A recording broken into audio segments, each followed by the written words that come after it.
guys, so kung makikita nyo, ito pa rin yung mga nag-work or functioning dito sa NAIA Terminal 4. Kasi dati, nandito yung NAIA Terminal 4 mismo na airport.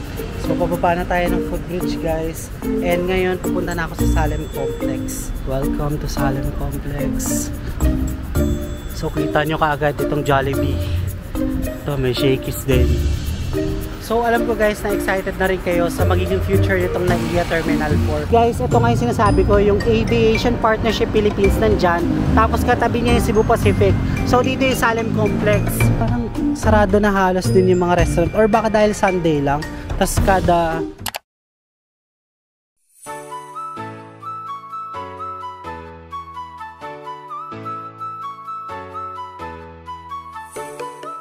Hello everyone, good morning. This is Nico Dormis, also known as Lost Furukawa, and welcome back again to another YouTube vlog.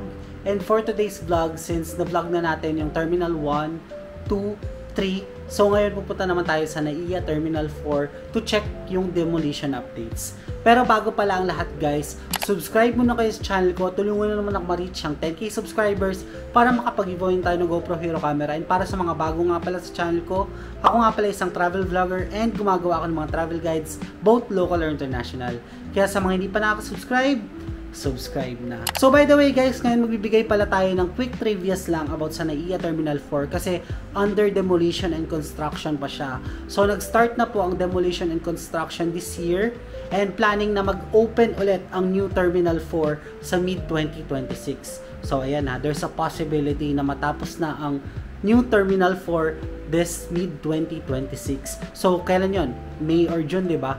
So by the way guys, itong demolition updates lang na gagawin natin is parang pakita ko lang din sa inyo kung ano na nga ba itsura ngayon. And also, try na rin natin mag-check doon sa Salem Complex kasi hindi pa natin natutour yung Salem. And lagi ako nandun guys dati, so may mga foods and restaurants din doon na makikita. Kaya let's see later. So bago pala tayo umalis ngayon guys, papakita ko muna sa inyo ang makalumang NAIA Terminal 4. So dyan, ipa-flash natin sa screen yung dating NAIA Terminal 4. Guys, this is Lost Furukawa and welcome back to my YouTube channel. And for today's video, we're going to Coron, Palawan, Philippines. So ngayon, nandito kami sa Terminal 4. And dati, yung flight ng Coron is sa Terminal 3 pa. So hindi ko sure kung bakit nalipat ngayon dito sa Terminal 4. Pero kung makikita nyo dito sa likod ko, ayan, sobrang daming tao.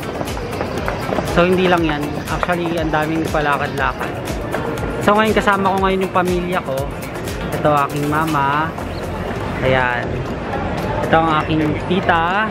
O diba guys, nakita nyo na? So ganun lang siya kasimple yung NAIA Terminal 4 dati. And sana ngayon talaga expected natin na mas magiging better pa ang NAIA Terminal 4 guys. So meron ng mga pictures na lumalabas sa internet na ito yung magiging future ng NAIA Terminal 4. Lahat ng nag-ooperate na airlines sa Terminal 4 dati ay nalipat na sa Terminal 2. So nasama ko yan sa vlog guys, which is yung Cebgo, yung Air Swift, and also yung Sunlight Air. Para sa mga hindi pa nakakanood ng NAIA Terminal 2 vlog ko guys, ilalagay ko na lang dyan guys sa screen para makita nyo rin and makita nyo kung saan nga ba na-assign yung mga other airlines na nag-ooperate dati sa NAIA Terminal 4. Para makapunta sa NAIA Terminal 4 from Parañaque is mag-jeep lang tayo. So dalawang jeep papunta sa NAIA Terminal 4. One is bound to LRT Baclaran or Baclaran Heritage and the other one is papunta naman sa domestic area guys. So ayun nga guys yung problema ko dati pa dito sa NAIA Terminal 4. Pwede kayo makapunta from Parañaque but hindi kayo pwede makabalik ulit nung mag-jeep lang din. Dun sa pagtawid nyo, diba Salem Complex kasi yun. Walang mga jeep or anything na pwedeng masakyan dun guys. So ang pwede lang is taxi talaga or magbubook kayo ng Grab dun sa Salem Complex mismo. So sana ay magkaroon din tayo ng public transport dyan sa bandang Salem. So sa tapat ng Cebu Pacific, paano yung mga nagtitipid din guys, di ba pabalik? So sa mga nagtatanong kung ano nga ba yung sinasakyan ko pabalik ng Parañaque, so tatawid lang tayo sa kabila. May footbridge naman kasi dun guys sa side ng A1 tsaka ng Cebu Pacific office. Then, sasakay tayo ng jeep going to Baclaran. Then, from Baclaran, guys, meron ng sakayan doon na e-jeep or jeep din going to Sucat, Parañaque. Yun yung pinaka-best way kasi minsan naglalakad ako, guys. Actually, pwede rin lakarin papunta sa side ng Park and Fly, diba? Kung gusto nyo lang, pero kung may dala ko yung maleta, hindi ko siya recommended. So, tara na guys, sasakay na tayo ng jeep going to NAIA Terminal 4. Let's go!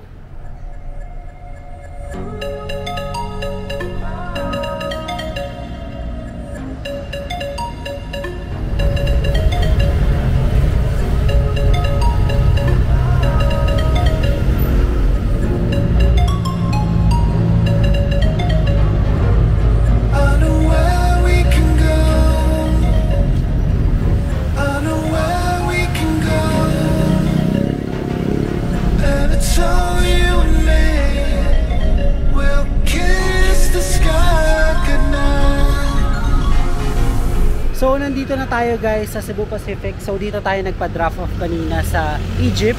So ang sinakyan lang natin kanina is Jeep tas Egypt.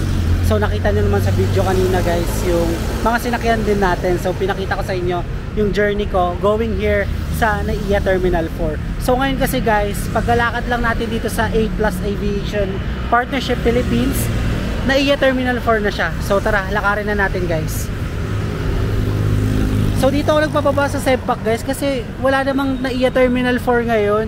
So walang drop off doon. And dito malaya naman sa Cebu Pacific maka-drop off, 'di ba? So buti na lang guys nakisama yung weather today kasi kinakabahan talaga ako kanina.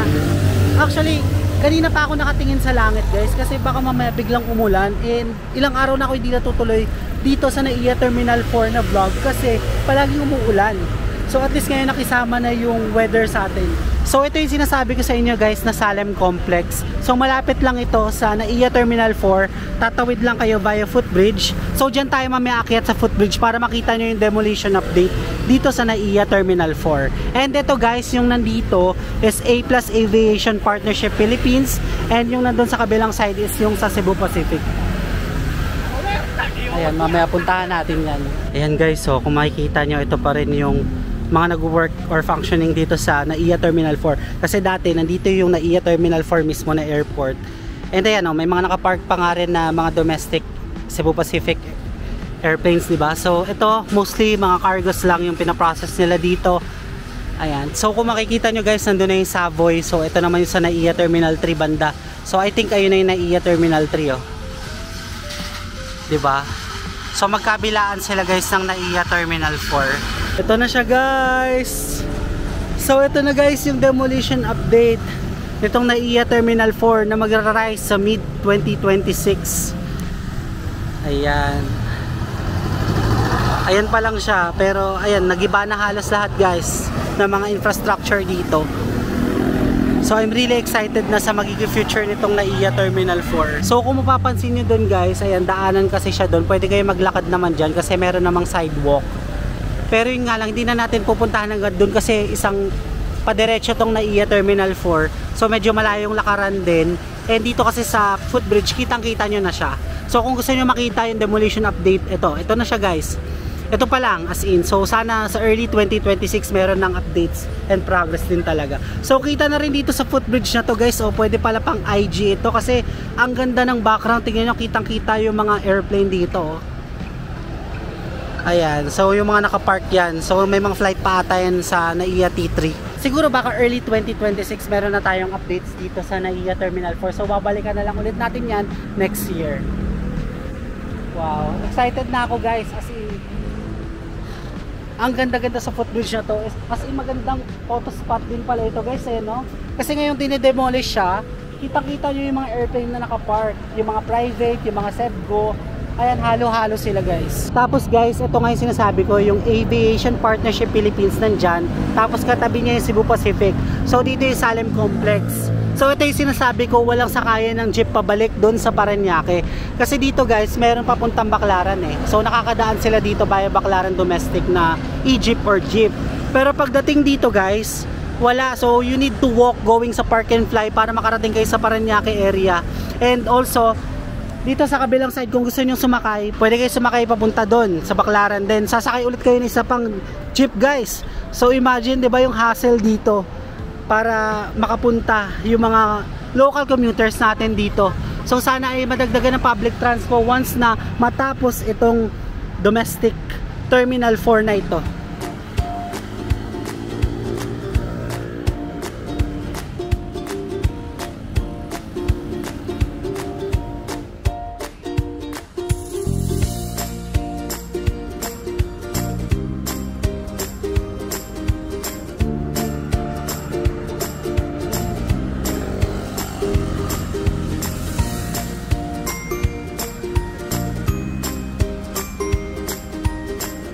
Bababa na tayo ng footbridge guys, and ngayon pupunta na ako sa Salem Complex.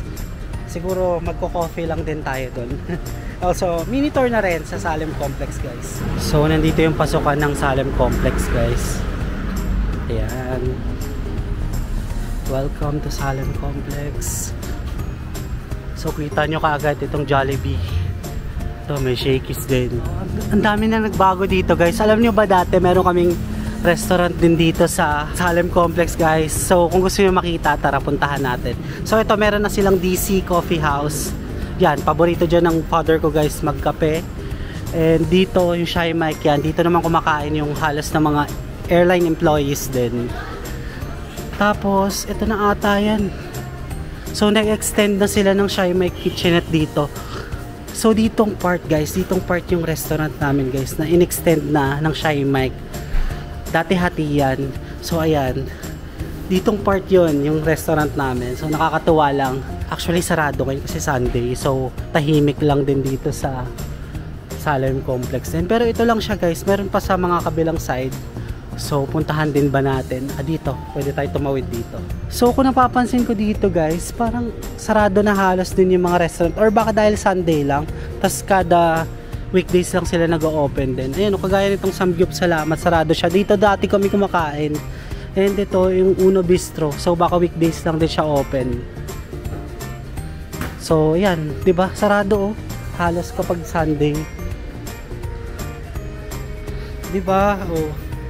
So halos sarado pa lang ngayon dito. So dahil naambon na guys, hanap tayo muna ng masisilungan. So dito sa exactly sa likod ng restaurant namin guys, napansin ko meron ng Beauty Lounge by NK. Grabe.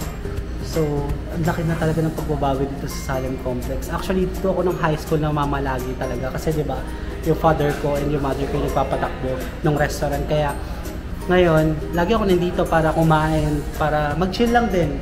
As in, after talaga ng klase, pupunta ako dito. Ayan, marami pa dati dito. Actually, boom na boom to dati yung Salem Complex guys. Or baka dahil weekend lang, kaya hindi ganun karami. Pero kapag weekday siguro, baka mas alive siya compared sa weekends. So I ordered Spanish latte muna dito sa DC Coffee House. So yun yung pangalan. Dito lang siya makikita guys sa tapat ng Aviation Partnership Philippines sa loob mismo ng Salem Complex. And kung papapansin nyo guys, nakakarinig kayo ng mga lumilipad na airplane kasi napakalapit lang din talaga ng mga airplanes dito. Actually itong nasa likod ng Aviation Partnership tsaka Cebu Pacific is yan na mismo yun, yung mga parkingan ng airplane. So kapag weekdays, alive dito sa Salem Complex, pero kapag weekends kasi walang masyadong airline employee kaya sarado halos din yung mga establishments. So meron na pala dito guys na Eat This Way Resto Bar. Halo-halo din siya ng mga stalls dito. And ito yung sa Shy Mike ko. Ayan, dati hati-hati yan guys na restaurant. So yung Shy Mike, yung isa pa, and yung sa amin. So ngayon, since na ang natira na lang is itong Shy Mike. So, na-overtake na nila lahat ng stalls and restaurants. So, ayan. Makikita nyo. Tapos dati, nakakatambay pa ako sa taas neto. Ayan, kung papansin nyo. Di ba, para siyang sa container van lang din. Ayan, o.